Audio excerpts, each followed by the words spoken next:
Ça y est. On est en direct. Bienvenue à tous. On va vous attendre quelques minutes pour cette présentation par Nicole des huiles essentielles du Liban. Si vous êtes déjà arrivé, vous pouvez nous faire un petit coucou dans le chat et bien sûr poser vos questions dans le chat au fur et à mesure. On va attendre que vous vous connectiez un petit peu. Il y a toujours un petit temps de décalage. Et je vérifie que tout marche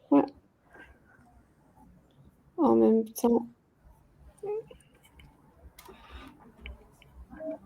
Oui, on est bien en direct et il y a Patricia qui est déjà là. Donc, je coupe mon autre micro et on va débuter tranquillement. Donc, bienvenue à ceux qui nous rejoignent et à ceux qui nous regarderont en replay. Donc, ce soir, j'ai vraiment le plaisir, je suis très contente de retrouver Nicole Bourhalil, je ne sais pas si j'ai le bon accent. Très bien. Du Liban.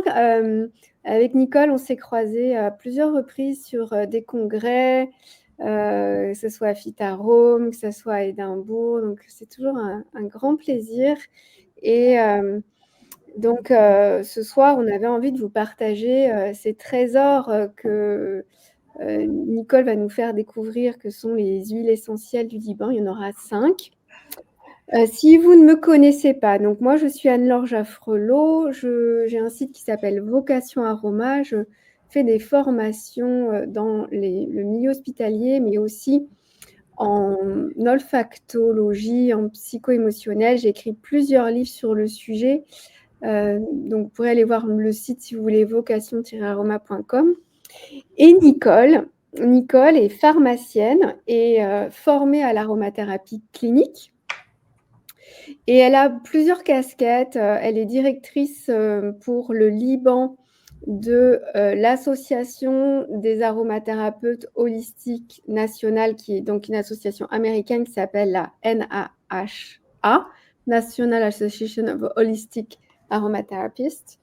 Et elle est membre du conseil d'administration de la Fédération internationale des professionnels d'aromathérapie, donc la IFPA, qui je crois, est anglaise, celle-ci. Ouais, c'est ça. Et tu es ambassadrice de Hermid Institute, qui est une organisation à but non lucratif, dont le but est de présenter et d'encourager les plantes médicinales et l'utilisation de par le monde. Et donc, tu es l'ambassadrice au Liban.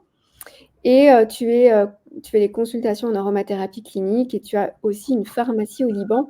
Et tu soutiens donc les petits producteurs, notamment d'huile essentielle. Donc, on vous en parlera à la fin. Mais j'ai les petits trésors dont je vous parlerai aussi entre deux. Donc, si vous avez des questions, vous n'hésitez pas à les mettre dans le chat. On les posera juste tout à la fin de la présentation. Donc, n'hésitez pas à regarder tout ça. Je mettrai au fur et à mesure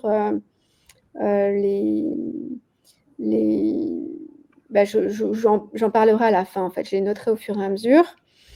Il y a un petit temps de décalage, donc voilà, n'hésitez pas à les mettre quand ça vous vient. Moi, ça me vient à peu près 30 secondes après. Et sans plus attendre, je vais laisser la parole à Nicole et à sa présentation. Donc, je te laisse la main. Oui, merci. Merci Anne-Laure déjà de cette belle invitation et merci à toutes les personnes présentes ce soir pour écouter, pour aller à la découverte des huiles essentielles du Liban. Alors, j'ai préparé un petit PowerPoint, mais juste avant, je voulais vous dire que le Liban est un pays de la Méditerranée et donc qui est très riche en plantes aromatiques et médicinales. Il y a toutes sortes de plantes aromatiques qui poussent Donc, il y a bien entendu la lavande, il y a la sauge, il y a le romarin, il y a du pin, enfin, il y a beaucoup de plantes aromatiques. Et on a une grande tradition de l'utilisation des plantes, plutôt dans tout ce qui est peut-être pas les huiles essentielles, mais plutôt la plante dans la médecine traditionnelle. Et si j'ai choisi de vous parler de ces 5 huiles essentielles en particulier, c'est parce que je trouve qu'elles ont un lien assez fort avec notre culture et notre tradition, et vous allez voir qu'elles représentent quand même beaucoup de choses pour nous Libanais. Et j'ai commencé, je vais vous parler un peu comment je me suis intéressée aux huiles essentielles du Liban. Alors en 2019, le Liban a été secoué par une crise financière très très importante et c'était vraiment dur. Ensuite, il y a eu le Covid. Tout ça a fait que c'était très difficile de travailler avec des huiles essentielles qui venaient du nord du Liban. Et donc, je me suis dit qu'il devrait quand même y avoir des producteurs d'huile essentielle. Parce que, comme je viens de vous le dire, on a une grande tradition d'utilisation des plantes médicinales, mais très peu d'huile essentielle. On est plus vers les hydrolats. Et donc, je suis allée à la découverte du pays, je vais dire, du nord au sud, et j'ai découvert plein de belles pépites. J'ai découvert des personnes et des agriculteurs qui mettent tout leur cœur dans ce qu'ils font. Et donc, je me suis dit, c'était pas seulement mon avis à moi, mais l'avis de toutes les personnes qui ont vraiment pu sentir ces huiles essentielles. Je me suis dit, je dois faire tout pour les encourager et pour leur donner plus de visibilité parce que les conditions au Liban sont très difficiles et parce que j'ai vraiment envie que ces personnes-là puissent continuer leur travail et faire ce qu'elles font. Alors, sans plus tarder, on va aller vers la présentation. Et je voudrais peut-être un peu m'excuser du bruit. Si vous entendez un peu le bruit qui vient de la rue, c'est là où j'ai la meilleure connexion Internet, mais malheureusement, c'est assez proche du bruit, donc vous m'excuserez d'avance. Et voilà, on y va. On va faire ça, share screen.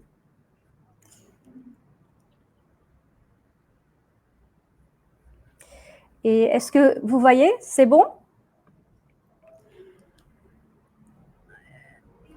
D'accord. Vous m'entendez? C'est bon? Oui. Très bien. Alors voilà, donc nous allons parler de ces belles huiles essentielles, mais aussi de l'histoire qui est reliée à ces huiles, des traditions et des défis que l'on rencontre dû à la situation actuelle.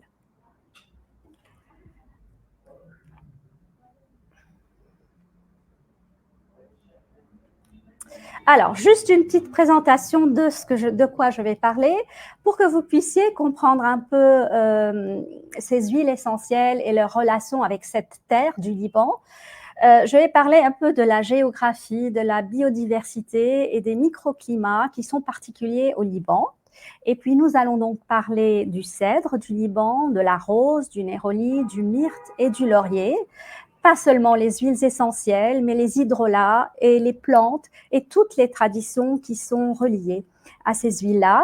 Nous allons aussi parler un peu de leur composition chimique et des défis et des challenges qui sont donc liés à ce travail-là. Alors, une petite présentation de mon petit pays. Alors, le Liban est un pays de mer, de montagne et de vallées. Il possède en fait vers l'ouest, il est bordé par la Méditerranée et c'est 223 km de côte orientée nord-sud. C'est une côte qui est assez étroite. Juste après, très très rapidement, il y a le massif du Mont Liban qui va s'élever et les sommets de ce massif sont enneigés en hiver et le plus haut sommet culmine à 3000 mètres d'altitude et c'est au niveau du Mont Liban qu'on va trouver les fameux cèdres du Liban. Juste derrière le mont Liban se trouve la plaine de la Bekaa. Et la plaine de la Bekaa est vraiment riche en vergers et en vignobles. Et c'est là qu'on va retrouver les roses. Et juste après, il y a une autre chaîne qui va border le Liban du côté de l'Est. C'est une chaîne qui est très aride et où presque rien ne pousse.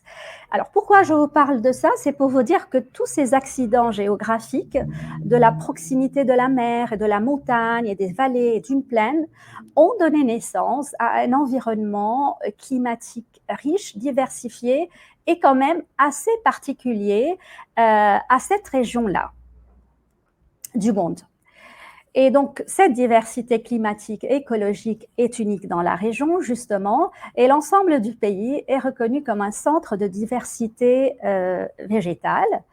Et ce petit pays, il est, malgré sa petite superficie, alors, il est très riche en plantes végétales, en espèces végétales. Il compte plus de 4500 espèces végétales, dont 2863 sont considérées comme endémiques, comme indigènes plutôt, comme locales, et 108 sont endémiques. Et si je peux faire une petite comparaison, la France, par exemple, qui fait 53 fois qui est 53 fois supérieure à la superficie du Liban, elle ne compte que 4220 espèces végétales. C'est un peu pour vous dire la richesse de ce pays. Et donc, cette région, de plus, cette position géographique a fait que le Liban aussi se trouve sur la deuxième voie de migration la plus importante pour les oiseaux migrateurs, parce que le Liban se trouve donc à la convergence de l'Europe, de l'Asie, de l'Afrique et du Moyen-Orient. Et aussi, sa mer abrite environ 1790 espèces, à peu près 2,7% des espèces marines du monde. Alors, qu'est-ce qui pousse dans ce petit pays? Au niveau du littoral et des versants inférieurs des montagnes, bon, c'est la zone méditerranéenne la plus chaude, donc il va y avoir les oliviers, les agrumes, les caroubiers, les pistachés et les myrtes. Un peu plus haut, on va retrouver les pins, les chênes verts, et le Liban compte la pinède la plus importante du Moyen-Orient et de la région. Et un peu encore à partir de 1000 mètres d'altitude, nous allons retrouver le cèdre du Liban, qui se trouve dans quelques zones bien délimitées, et avec eux aussi une multitude de plantes qui va être adaptée aux conditions extrêmes de ce milieu, et qui sont quand même des conditions très froides en hiver et très arides en été. Et donc voilà, tout ceci fait que le Liban est riche en plantes médicinales et aromatiques qui font partie intégrante de notre patrimoine, de notre culture et de notre tradition. Et sans plus tarder, donc, on va partir dans ce voyage. Je vais vous faire voyager un peu à travers ces plantes et ces huiles essentielles, à travers tout le Liban. Et ça va être un voyage assez particulier parce qu'on va parler de beaucoup de choses. Alors, s'il est vrai que le bois de cèdre du Liban et l'encens sont probablement les deux parfums fondateurs de l'humanité, j'ai choisi donc de commencer de vous parler du cèdre du Liban. Alors, le cèdre du Liban est un arbre sacré, comme vous le savez, il est mentionné dans la Bible plus de 75 fois. Et au Liban, on appelle les cèdres les arbres du Seigneur ou Erz el-Rab parce qu'on considère que c'est Dieu lui-même qui les a plantés. Et puis, depuis l'Antiquité, le cèdre du Liban était considéré comme précieux, justement pour la qualité de son bois, mais aussi le parfum qu'il dégageait et son imputrescibilité. Le temple de Salomon a été construit à partir du cèdre du Liban. Et l'huile qui était extraite du cèdre était utilisée par les Égyptiens pour embaumer leurs pharaons. Et la résine et la sciure aussi étaient utilisées pour leur puissante activité bactéricide et fongicide. On l'utilisait pour soigner la lèpre avec l'hysope. Et dans la mythologie phénicienne, donc les Phéniciens sont les ancêtres, sont les peuples qui ont vécu sur la terre du Liban, donc dans l'Antiquité. Donc, il considérait son arôme puissant et il était censé éloigner les serpents qui donc personnifiaient le mal. Alors, on revient vers les temps modernes. Où est-ce qu'on trouve le cèdre du Liban? Alors, le cèdre du Liban est originaire des montagnes du Liban. Il pousse à une altitude entre 1000 à 2100 mètres, souvent dans des endroits difficilement accessibles. Dans l'Antiquité, les cèdres du Liban couvraient toute la chaîne, donc tout le massif du mont Liban. Excusez-moi.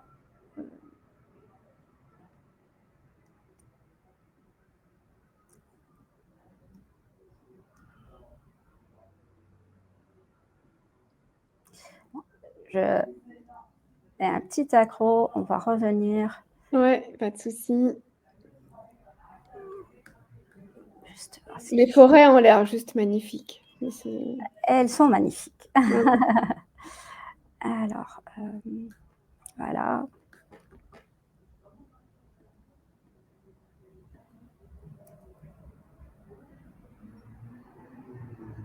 Ok.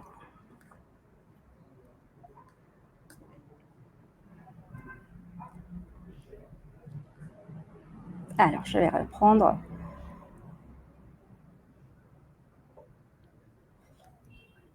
Voilà. Ah, c'est les aléas du direct. Voilà. Hop.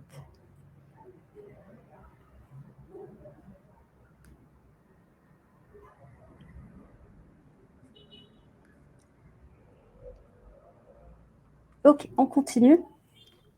Donc, le cèdre du Liban couvrait dans le temps tout le mont Liban. Aujourd'hui, il y en a beaucoup moins, évidemment, parce qu'il était tellement valorisé qu'il n'y en a presque plus. Quand même, il y a toujours 12 réserves de forêts de cèdre, dont les plus importantes se trouvent dans la biosphère du Chouf, au mont Liban, et une au nord du pays. Et la plupart des cèdres du Liban ont plus de 1000 ans d'âge. Et comme vous en doutez, le cèdre du Liban est dans la catégorie des arbres classés comme vulnérables. Alors, il existe 4 espèces de cèdres dans le monde. Parmi ces 4 espèces, 3 sont originaires du bassin méditerranéen, c'est le cèdre de l'Atlas, le cèdre de Chypre et le cèdre du Liban. Et seul le cèdre d'Éodar vient de l'Himalaya. Alors, tous ces cèdres-là ont une composition commune, mais j'ai cherché à savoir qu'est-ce qui distinguerait le cèdre du Liban des autres espèces de cèdres. Et c'est ce qui en est ressorti des études, c'est la présence d'une grande quantité de sesquiterpènes qui se trouvent dans ce bois. Et voilà l'huile essentielle du cèdre du Liban. Alors, juste pour vous dire, on vient de dire que le cèdre du Liban est une espèce protégée, donc on n'obtient pas l'huile essentielle facilement. C'est juste au moment où il y a un bois mort, une branche qui est tombée, et ça provient, bien entendu, ça ne provient pas des réserves, mais de domaine privé. Alors, l'arôme de ce cèdre est vraiment un arôme très caractéristique. C'est un arôme profond, boisé, et pour moi, dès qu'on va le respirer, on ressent vraiment beaucoup d'ancrage et un état de calme profond. Et on est prêt à la méditation. D'ailleurs, Anne-Laure, tu pourrais peut-être tout à l'heure nous parler parce que je pense que tu as le cèdre. Moi, j'ai le cèdre et je l'ai en effet. Et ce qui vraiment pour moi est caractéristique, c'est vraiment la subtilité. Parce qu'on a souvent des huiles essentielles de qualité, mais qui sont vraiment entêtantes quand on Voilà. les ouvre.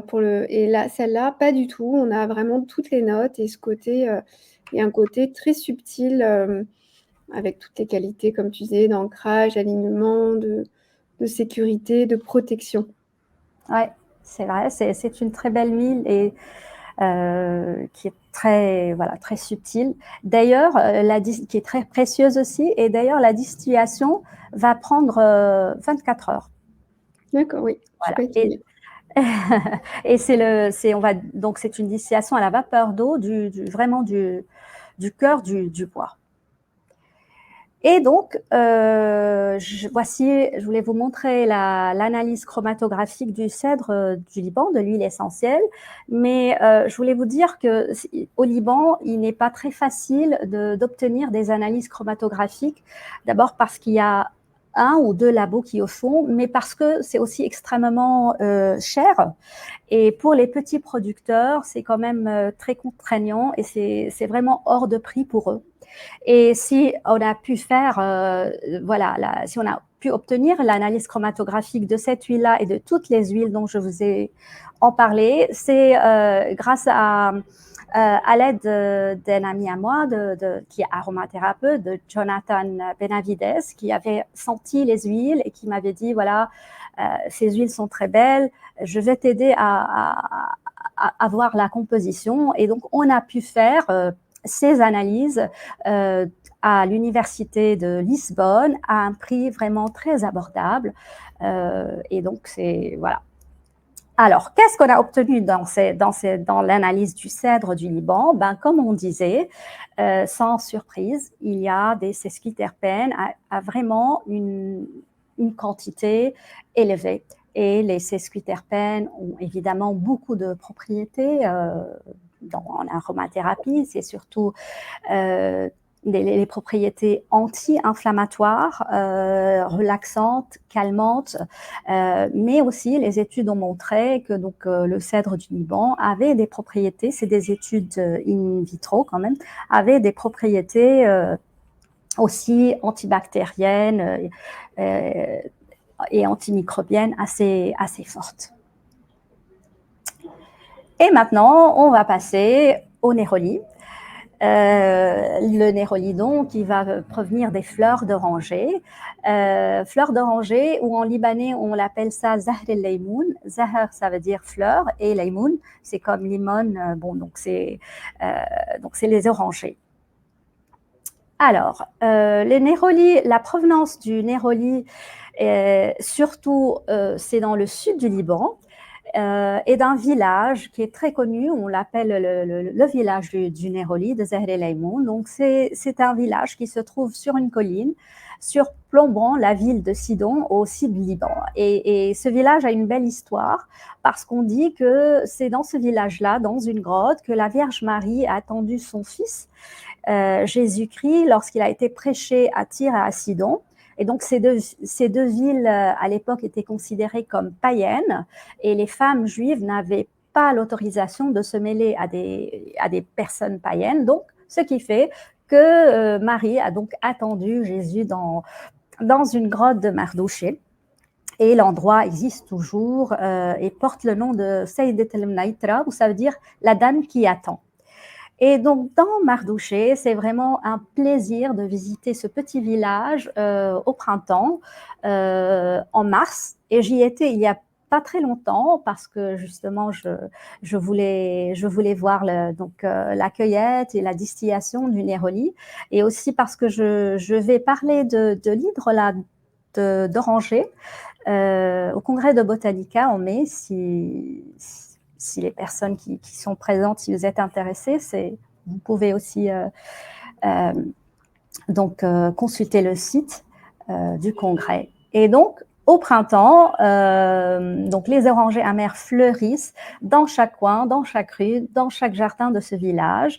Et ce qui est vraiment beau, c'est que ce sont les villageois, les habitants qui participent à la récolte. Les fleurs sont cueillies à la main, hein. On n'utilise pas de petites machines ou pas de bâton pour faire tomber les fleurs, comme j'ai vu dans d'autres pays. Et Mardouche est réputée, si elle est réputée pour quelque chose, c'est pour son délicieux hydrolat, parce qu'il a un parfum sucré unique. Et l'hydrolat de fleurs d'oranger au Liban porte le nom de mazahar. Ma, ça veut dire eau, et zahar, ça veut dire fleur. Donc, c'est l'eau des fleurs. Et ici, donc, cet hydrolat est considéré comme le produit principal de la distillation. Il n'est pas considéré comme un byproduct, comme on dit. Un sous-produit. un sous-produit, voilà. Et les habitants sont très fiers de leurs arbres de fleurs d'oranger. Ils étaient tous d'accord à me dire que les arbres qu'ils ont sont les plus anciennes du Liban et du fait de la location géographique de ce petit village, eh bien, ça se répercute sur la qualité des fleurs. Pourquoi? Parce que les côtes au Liban ont des étés longs et chauds et secs, donc il ne pleut pas. Et puis, on a des hivers pluvieux et courts. Tout ceci fait que l'environnement, pour la croissance et pour la floraison des fleurs d'oranger, eh ben, c'est un climat idéal. Et chez nous, le mazahar, donc c'est le nom qu'on donne à l'hydrolat, il fait vraiment partie intégrante de notre vie. On le retrouve partout. Depuis que je suis petite, je sais qu'on peut vaporiser cet hydrolat sur le visage des personnes qui vraiment ne se sentent pas bien, qui se sentent malades, qui sont nauséeuses. Donc on dit vite, vite, une bouteille de mazahar. Et il faudrait savoir que chaque maison libanaise possède l'hydrolat de rose et l'hydrolat de fleurs d'oranger. Donc c'est vraiment, ça fait partie de notre vie quotidienne. Et puis cet hydrolat-là est réputé pour faciliter la digestion. Il est connu aussi pour être apaisant avant le sommeil. Et pour nous, Libanais, il est de tradition d'utiliser le mazahar dans ce qu'on appelle le café blanc. Et le café blanc n'a rien d'un café. C'est juste au bout de l'eau. Il faut bouillir de l'eau et puis mettre une cuillerée à café de mazahar. Et vraiment, vous avez quelque chose de voluptueux qui va vraiment faciliter la digestion et faciliter le sommeil aussi. On utilise aussi cet hydrolat dans de nombreuses pâtisseries libanaises. Et puis, si vous en mettez quelques gouttes avec de la limonade, vous allez avoir un goût différent. Et je vous conseille de l'essayer. Alors, notre néroli, donc ce néroli-là provient des fleurs d'oranger de Mardouché. Et il a une odeur subtile, fine et douce. Moi, j'aime beaucoup l'odeur du néroli et peut-être il peut être légèrement amer au départ, mais puis après on a ce parfum floral qui est assez doux. Et je ne sais pas, Anne-Laure, ce que tu en penses? Alors, donc là, on retrouve encore une grande délicatesse dans le parfum et surtout, enfin, là, le ressenti que j'ai quasi immédiatement, c'est une grande douceur qui vient au cœur, vraiment un grand réconfort, énormément de douceur et de légèreté aussi, quand même. C'est vrai. C'est très doux, très apaisant et enveloppant. C'est vrai, c'est ça. Mais on sent la grande action de réconfort sur le cœur et toute la sphère émotionnelle. Oui. Enfin, moi, j'ai senti d'autres nérolis et parfois je trouvais que c'était un peu fort pour moi. Je disais non, c'est une huile qui est forte, je préfère ne pas trop l'utiliser, alors que ce néroli-là, comme tu as dit, c'est beaucoup de douceur et de légèreté en même temps. Alors, qu'est-ce qu'il y a dans l'analyse? Qu'est-ce qu'on retrouve dans l'analyse de la chromatographie? Alors, on retrouve du linalol à 44%, du géraniol, du nérolidol, des traces de méthylantranilate et aussi un peu d'ester, donc linalil, géranil, etc. Donc tout ça va donner à ce néroli cette composition un peu spéciale et lui confère ces propriétés-là. Alors, quelles sont quand même, il y a les menaces qui sont liées à la production de cette huile essentielle. Du fait des événements et de la situation au Liban, les producteurs et les distillateurs sont confrontés surtout à des difficultés reliées au fonctionnement de la distillerie, parce que il y a des difficultés d'avoir de l'électricité en continu, donc le loyer devient un peu cher, et du fait aussi de l'incapacité des producteurs et des distillateurs de fournir donc une analyse avec chaque lot et à chaque fois, je peux vous dire que ces distillateurs sont vraiment à la merci des grands acheteurs, surtout internationaux, parce que le Néroli du Liban intéresse les grands acheteurs et il y a de plus en plus d'entreprises internationales et des maisons de parfumerie qui s'intéressent à ce Néroli libanais. Je ne vous ai pas mis les noms, mais il y a beaucoup de maisons qui disent qu'elles ont du Néroli libanais. Donc d'un côté, c'est très bien, ça veut dire que notre Néroli est beau, mais d'un autre côté, c'est-à-dire c'est un peu ces grandes entreprises viennent dire voilà, on vous achète le Néroli à tel prix, est-ce que vous voulez, oui ou non? Et ça m'attriste un peu.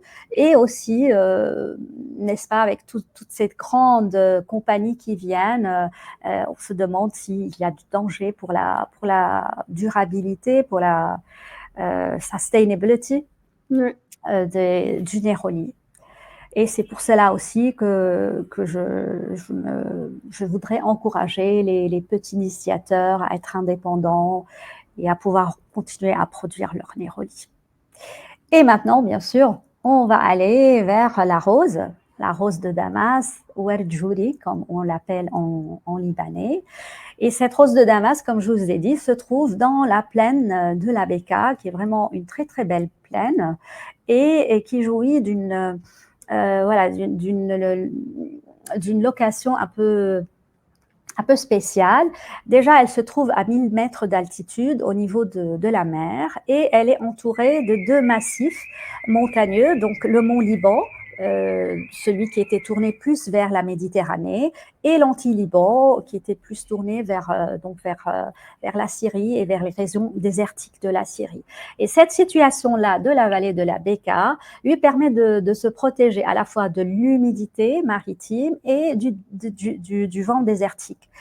Et la plaine de la Bekaa est une plaine très très ancienne. C'est là où la première agriculture est apparue, du temps de l'époque néolithique.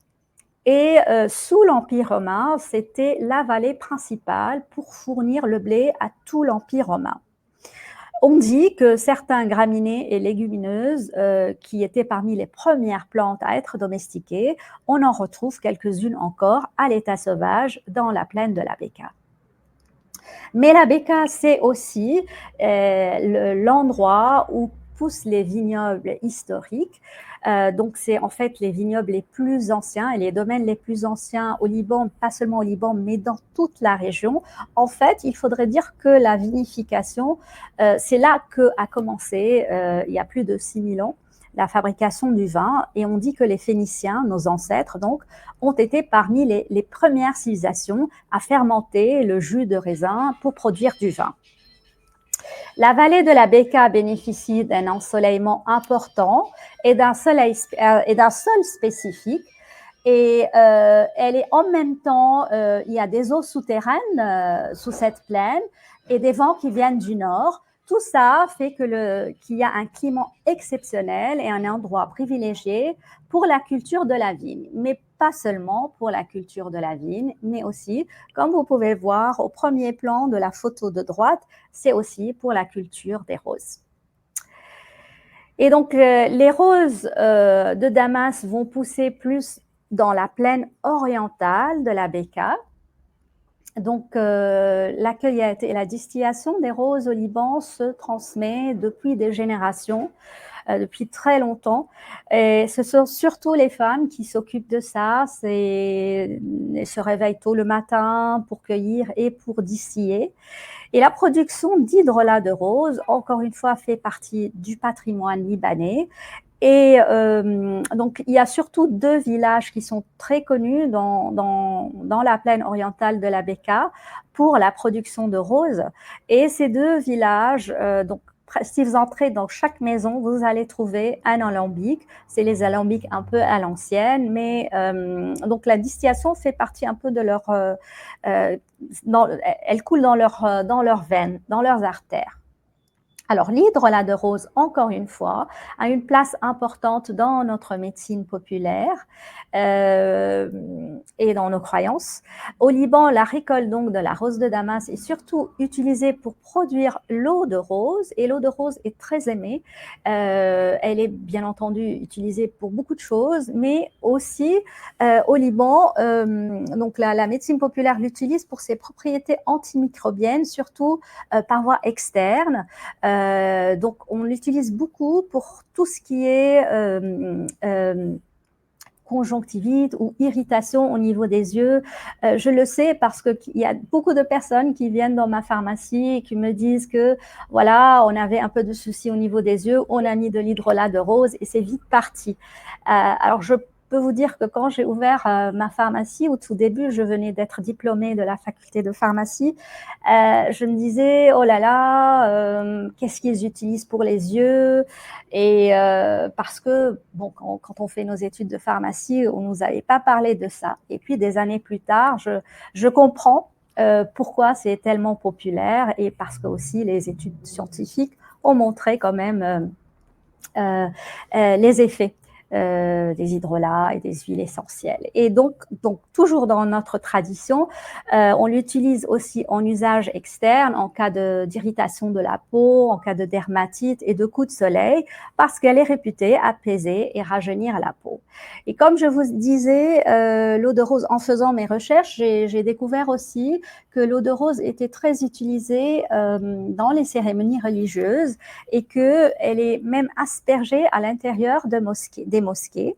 Et la Kaaba, à la Mecque, qui est le lieu le plus sacré dans la foi islamique, est lavée 2 fois par an pendant le Hajj et le Ramadan avec de l'eau de rose. C'est pour dire l'aspect sacré de cet hydrolat.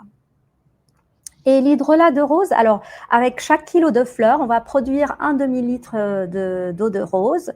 Bon, il y a des difficultés inhérentes à partir de 2019 avec la crise économique qui fait que toutes les récoltes ont perdu 80% de leur valeur. Mais les femmes continuent à perpétuer cette tradition contre vents et marées. Et beaucoup me disent, voilà, la rose nous donne quand même la force pour continuer malgré tout. Et notre rose en huile essentielle, elle a un parfum floral, citronné. C'est un parfum très doux. Pour moi, c'est presque comme une caresse veloutée. Il n'est pas, on va dire, écrasant ou lourd, comme peuvent l'être certaines huiles essentielles de rose. Et donc, l'huile essentielle de rose, surtout celle qui pousse au Liban, elle est très concentrée en alcool monoterpénique. Et en faisant donc, voilà, en voulant préparer donc ça, on a dit que l'hydrolat était très populaire au Liban, mais j'ai découvert aussi que la distillation de l'huile essentielle au Liban avait une longue tradition. Et cette photo que vous voyez, c'est en fait une photo que j'ai prise du musée du parfum à Grasse, quand j'ai été à Grasse au congrès de Phytarom la première fois en 2017. Et donc, sur cette photo, vous allez voir qu'il y a les roses à l'usine Lautier Fils à Tayouneh, Beyrouth. En fait, Tayouneh, c'est tout près de là où je vous parle maintenant. Et donc, avant la guerre civile, le Liban était quand même un producteur de longue date des huiles essentielles, d'hydrolat et des roses. Et j'ai fait un peu de recherche sur cette usine de Lautier. Et j'ai vu que c'est un Français, c'est un chimiste qui est venu établir, donc créer cette usine de distillation en 1925. Il est resté jusqu'en 65. Et à cette époque, tous les produits étaient cultivés sur place et distillés sur place. Donc, on distillait la rose, le thym, la fleur d'oranger, pardon, il manque le mot d'oranger, et la feuille de petit grain. Et donc voilà, donc la société Moraldo est devenue Moraflor Et Lotte Fils a été racheté par Symrise, qui est une entreprise allemande, je pense. Alors là aussi, comme pour le Néroli, donc les défis et les menaces sont grandes. La distillerie d'où est produit l'huile est en fait une distillerie qui travaille depuis pas mal de temps, mais malgré ceci, la continuité est incertaine à cause de la situation, à cause du loyer et aussi à cause parce qu'ils sont incapables de renouveler la certification biologique qui est devenue très très chère à renouveler année par année. Et aussi, comme au Néroli, il n'y a pas la possibilité de faire des analyses. Donc, ils sont à la merci des acheteurs et ils sont menacés de fermeture. Et c'est vraiment dommage parce qu'ils produisent une très, très belle huile essentielle de rose. Et l'hydrolat de rose, bien entendu, pas seulement dans la médecine populaire, mais dans nos traditions culinaires.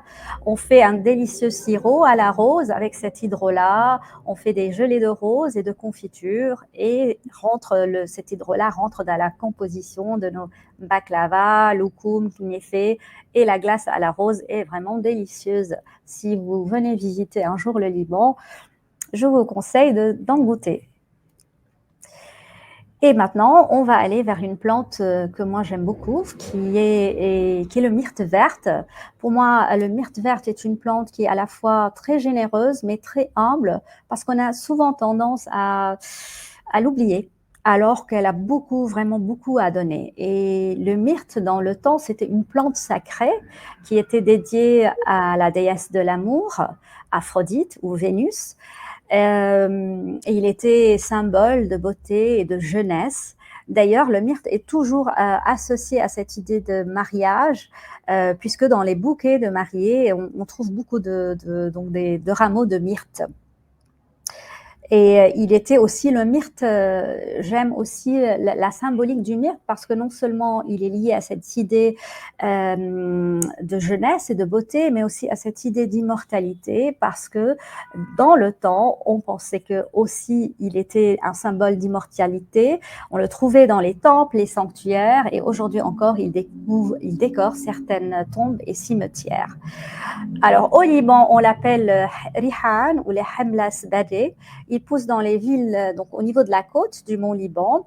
Autrefois, il faisait partie intégrante du paysage, maintenant de moins en moins, malheureusement. Et puis, il fait de très, très belles fleurs de mai à octobre. Alors, la récolte du myrte sauvage se fait en juillet. Ce sont les feuilles et les rameaux que l'on distille. Et l'odeur de cette huile est un peu différente de celle que moi j'ai pu sentir. Elle est, je dirais, moins résineuse. Le 1,8 cinéole reste en arrière-plan. Elle est fruitée, presque florale et délicate mais puissante à la fois. Alors, la composition du myrte. Alors, le myrte verte se trouve dans tout le bassin méditerranéen, mais ce qui est quand même assez impressionnant ou assez intéressant, c'est qu'il a une forte variabilité chimique partout au niveau du bassin méditerranéen. Alors, par exemple, ça peut être l'acétate de myrténil qui est présent en grande concentration. C'est le cas, par exemple, du myrte qui vient du Maroc. Dans d'autres myrtes verts, on peut avoir la présence d'alpha-pinène en grande quantité, comme le myrte qui vient de Sardaigne, par exemple. Par ailleurs, il y a un myrte riche en cinéole et certains myrtes aussi peuvent avoir tous ces composants. Alors, qu'en est-il de notre huile essentielle? Alors voilà, la composition, l'analyse a montré vraiment quelque chose de très intéressant. Alors nous avons un mix un peu de tout. Alors il y a les monoterpènes, les alpha-pinènes, 35%.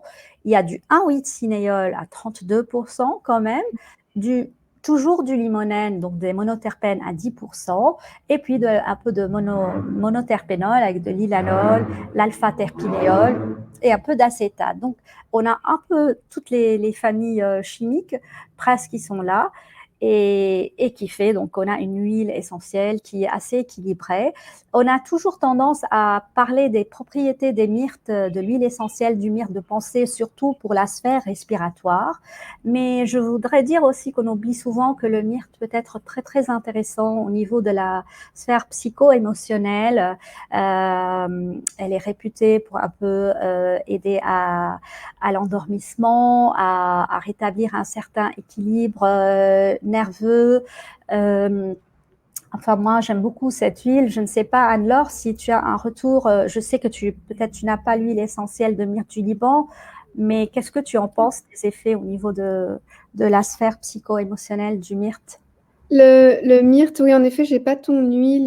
Donc déjà, c'est vrai qu'elle est intéressante parce qu'elle a quand même, elle est bien équilibrée en cinéole. Donc c'est une huile respiratoire qui est pas agressive, je trouve, à respirer. Au niveau émotionnel, elle est intéressante pour vraiment redonner le sourire et on peut l'utiliser pour aider à sortir des dépendances. Il y a la Ouais. pruche qu'on utilise beaucoup, mais le myrte, il a une action vraiment de purification aussi quand on le respire, pas que quand on le met sur la peau. Mhm. Et ouais, je l'ai aussi beaucoup utilisé dans ces cas-là, Ouais. de dépendance aux produits. Ouais. Ouais. Et c'est assez, ça marche aussi. Ouais. Mm. Et juste très rapidement, l'hydrolat aussi du myrte est un produit qui est important. Il est utilisé pour les défenses immunitaires. Si on met une cuillère, par exemple, dans de l'eau ou dans une boisson, il est aussi antiseptique ophtalmique et astringent pour la peau. Alors, le myrte verte est très aimé au Liban. On utilise toute la plante, les feuilles, on en fait une poudre, on en fait en infusion, on fait comme une sorte, comment dire, poultice, comme une sorte de comme une pâte qu'on met parfois sur la peau quand il y a des abcès. Donc c'est vraiment une plante très complète et on en fait bien sûr une liqueur qu'on appelle la liqueur de Hamlas, qui est un excellent digestif, mais je sais aussi que en Corse et en Italie, il y a aussi cette liqueur. Et puis notre dernière station va être bien sûr le laurier noble. Alors le laurier noble pousse au Liban, au mont Liban, mais aussi à Akkar, qui est la partie vraiment extrême du nord du Liban. Et cette partie-là possède de magnifiques paysages naturels, des forêts uniques, vraiment qui n'existent nulle part ailleurs. Des forêts de sapins, de silicides, de chênes chevelus, de cèdres, de genévriers et aussi, bien entendu, de lauriers. Alors la distillation, donc c'est une récolte sauvage. Là, on va distiller à la vapeur les feuilles entières fraîches, on ne les broie pas. C'est une distillation qui va prendre à peu près 3 heures, mais de l'avis des distillateurs, et notamment le distillateur qui a produit cette huile, il me dit que c'est une expérience, vraiment, le moment de distillation est une expérience indescriptible, vraiment très, très belle, et l'arôme qui s'en dégage est tout simplement envoûtant. Donc, c'est un arôme rond, très rond et à la fois stimulant et équilibrant. Enfin, tout ce que le laurier représente, à mon avis. Et qu'est-ce que tu en penses, Anne-Laure? Alors oui, là aussi, on est sur quelque chose de très délicat, qui est en effet très rond et aussi très doux dans son action. C'est-à-dire que le laurier, souvent on dit c'est l'huile des défis pour les examens, etc. Mais en fait, là, elle est vraiment très douce. On sent la rondeur qui va équilibrer le système nerveux, qui va aussi aider à se ramener, à se rassembler. Mhm. Euh, et elle est très apaisante et le côté dynamisant vient en second temps. Oui. Mm. Et d'ailleurs, on a fait une petite séance avant de commencer pour me préparer. Et c'était très bien. Je peux, je peux en attester.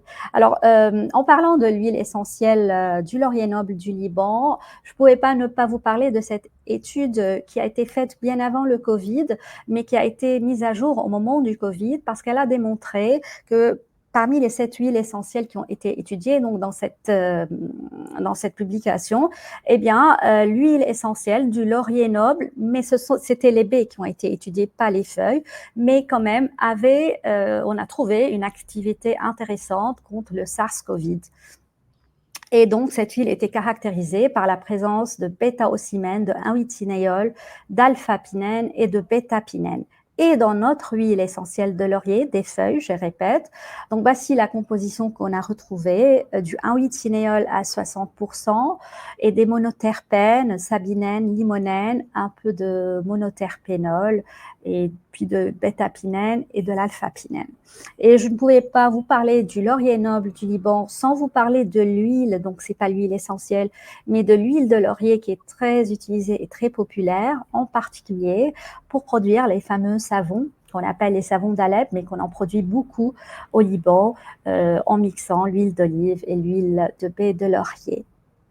Voilà, donc je voulais terminer en vous disant que, bon, c'est vrai qu'on a beaucoup de challenges et de défis qui sont liés donc, à la situation du Liban, voilà, la difficulté de renouveler les certifications organiques et bon, de faire marcher les coûts. Mais malgré tout ceci, ces petits agriculteurs et ces petits distillateurs continuent à produire vraiment de belles huiles et des huiles de qualité. Et c'est comme ça que se termine mon petit PowerPoint. Alors, je vais laisser un peu encore ta slide. Bon, c'est pas grave. Donc, si je comprends bien, pour autonomiser les producteurs et pouvoir aider les producteurs, on peut peut-être commander auprès de toi ces huiles essentielles.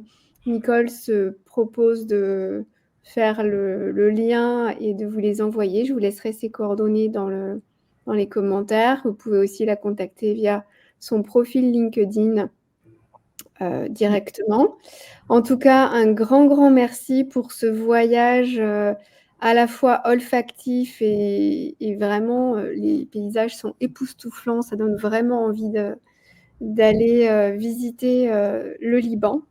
Merci beaucoup pour le partage de toutes ces richesses et de cette présentation aussi précise et complète. Il y a dans les commentaires des gens aussi qui te remercient et qui disent que c'est un grand plaisir de t'écouter. Si vous avez des questions, je n'en vois pas de par ailleurs sur LinkedIn, mais on y répondra dans les commentaires si on n'y répond pas maintenant en direct. En tout cas, merci beaucoup pour votre présence. Je ne vois pas de commentaires dans le chat, mais vraiment, sentez-vous libre. Et puis, merci encore, Nicole. Merci, j'espère que vous avez pu sentir un peu ces huiles essentielles, mais sentir surtout aussi d'où est-ce qu'elles viennent, leur signification historique, culturelle, parce que tout ça, à mon avis, se retrouve dans ce petit flacon. C'est un peu toute l'âme du Liban qui y est.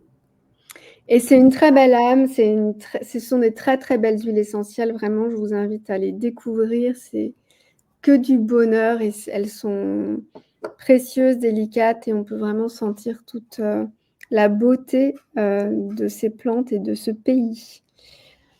Merci beaucoup. Merci à toutes les personnes présentes. C'était vraiment un bonheur pour moi de vous faire découvrir ces huiles essentielles. Voilà, un jour vous voir peut-être au Liban. Oui. Donc, n'hésitez pas à contacter Nicole si vous voulez commander de ces huiles. Et je vous souhaite une très bonne soirée et à très bientôt. Voilà.